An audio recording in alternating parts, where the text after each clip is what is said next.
Bismillahirrahmanirrahim. Assalamualaikum warahmatullahi wabarakatuh. Bagaimana kabarnya? Alhamdulillah, kita masih diberikan kesehatan oleh Allah Subhanahu wa taala sehingga kita bisa mengikuti pembelajaran US Ilmu Pengetahuan Alam. Apakah kalian sudah siap belajar? Jika sudah siap belajar, simak dengan baik video berikut ini.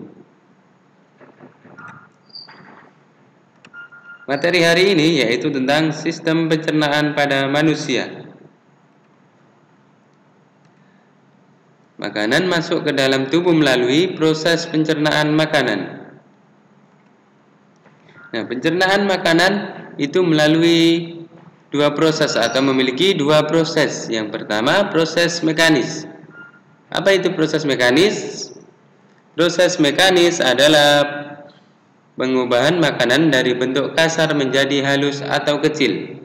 Sedangkan proses kimiawi adalah pelarutan dalam pencernaan makanan oleh enzim-enzim pencernaan. Proses ini mengubah makanan yang bermolekul besar menjadi molekul yang berukuran kecil. Yang selanjutnya yaitu proses pencernaan manusia melibatkan alat-alat pencernaan.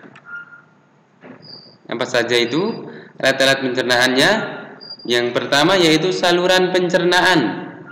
Itu ada meliputi mulut, kerongkongan, lambung, usus halus, usus besar, dan anus. Di kelenjar pencernaan akan menghasilkan enzim-enzim yang dibutuhkan dalam proses pencernaan. Kelenjar pencernaan tersebut terdapat di mulut, lambung, usus halus, pankreas, dan hati. Nah, berikut adalah gambarnya, gambar pencernaannya melalui apa saja. Yang pertama, rongga mulut. Nah, pertama itu masuk di dalam rongga mulut. Setelah itu kelenjar ludah. Nah, setelah kelenjar ludah masuk ke kerongkongan. Setelah itu menuju ke hati. Setelah hati ke lambung, baru ke pankreas. Setelah lambung ke pankreas. Setelah ke pankreas ke usus halus dulu. Nah, setelah ke usus halus menuju usus besar. Setelah usus besar, nah yang paling bawah yaitu anus. Sudah paham ya? Mulai dari yang pertama tadi, rongga mulut, sampai yang terakhir anus.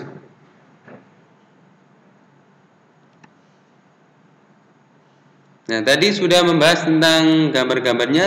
Sekarang tentang kegunaannya. Yang pertama, mulut atau fungsinya. Nah, makanan pertama kali masuk melalui mulut. Di dalam mulut terjadi pencernaan secara mekanis dan kimiawi. Pencernaan mekanis dilakukan dengan cara mengunyah makanan.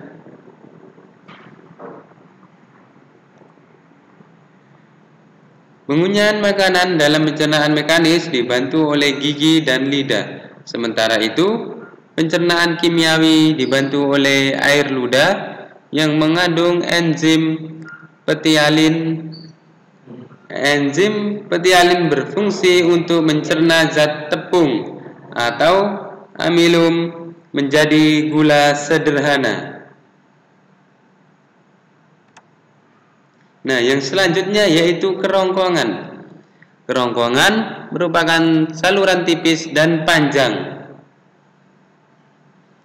Kerongkongan ini berfungsi sebagai jalan bolus. Apa itu? Gumpalan makanan dari mulut menuju ke lambung. Bergeraknya bolus dalam mulut ke lambung ini disebabkan adanya gerakan peristaltik. Apa? Gerakan apa? Peristaltik. Ya, sudah paham ya?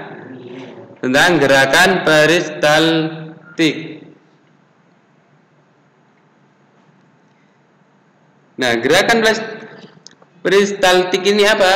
Gerakan yang dapat terjadi karena adanya kontraksi otot pada lapisan otot.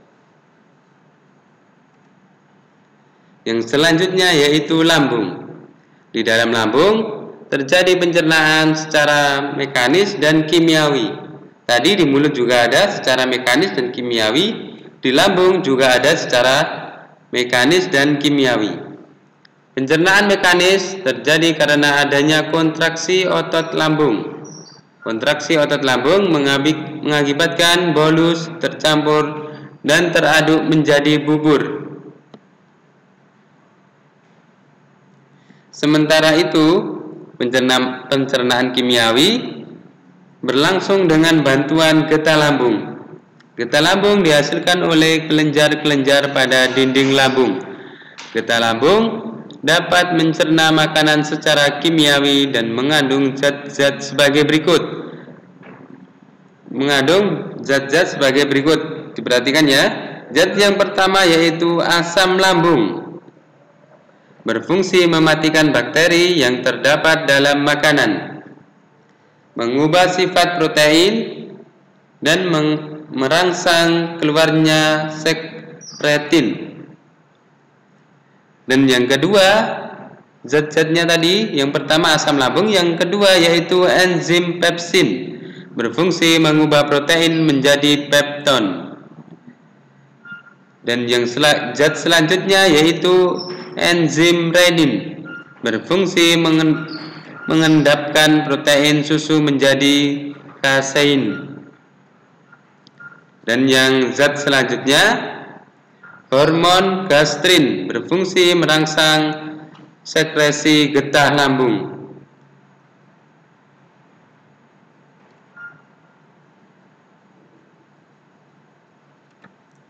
Nah, yang selanjutnya yaitu usus halus.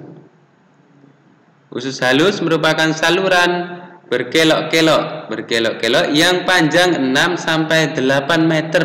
Bayangkan, itu di dalam tubuh manusia, tapi kalau di luar itu di panjangnya itu sampai 6-8 meter dan lebarnya 25 mm. Usus halus dibedakan menjadi usus 12 jari. Nah, apa usus halus? Usus halus dibedakan menjadi usus 12 jari, usus kosong, dan usus penyerapan. Dalam usus 12 jari bermuara dua saluran, yaitu dari kantong empedu dan pankreas. Kantong empedu dan pankreas tersebut akan membantu usus 12 jari dalam pencernaan secara kimiawi. Kantong empedu berisi cairan empedu yang dihasilkan oleh hati. Cairan empedu berfungsi memecahkan lemak menjadi butiran-butiran lemak yang lebih halus. Dalam pankreas menghasilkan getah pankreas. Getah pankreas dapat membantu pencernaan kimiawi karena mengandung enzim-enzim sebagai berikut. Jadi, getah pankreas juga dapat membantu pencernaan kimiawi karena mengandung enzim-enzim. Nah, enzim-enzimnya bisa diperhatikan. Yang pertama, enzim amilase, berfungsi mengubah zat tepung menjadi gula. Dan yang kedua, enzim tripsin, berfungsi mengubah pepton menjadi molekul yang lebih kecil. Dan yang ketiga, enzim lipase, berfungsi mengubah lemak menjadi asam lemak dan gliserol. Ada berapa enzim? Ada 3. Yang pertama enzim amilase, kedua enzim tripsin, ketiga enzim lipase. Sudah paham ya? Kita lanjutkan lagi. Yang selanjutnya yaitu usus besar. Usus besar memiliki panjang kurang lebih dari 1 meter. Usus besar memiliki panjang berapa? kurang lebih 1 meter. Sisa makanan pencernaan di usus halus akan masuk ke usus besar. Dalam usus besar terjadi penyerapan air dan garam mineral. Setelah itu, dalam usus besar terjadi proses pembusukan sisa makanan menjadi fases oleh bantuan bakteri. Apa nama bakterinya? Escherichia coli. Dan yang selanjutnya yaitu anus. Pada bagian akhir anus besar terdapat rektum. Apa? Pada bagian akhir usus besar terdapat rektum. Nah, pada rektum tidak terjadi lagi penyerapan air. Rektum ini dapat berkontraksi sehingga menimbulkan terjadinya defekasi.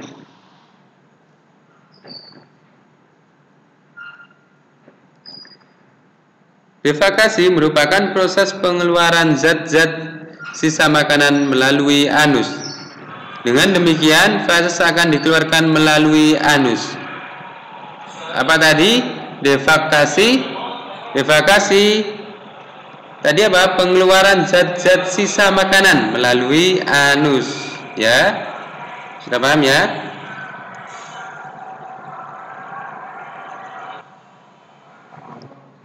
Nah, bagaimana dengan materi hari ini? Apa kalian sudah memahaminya? Jika kalian masih kesulitan memahaminya, bisa mengulang-ulang lagi materinya. Bisa dilihat lagi, diulang-ulang lagi, sampai kalian benar-benar memahaminya.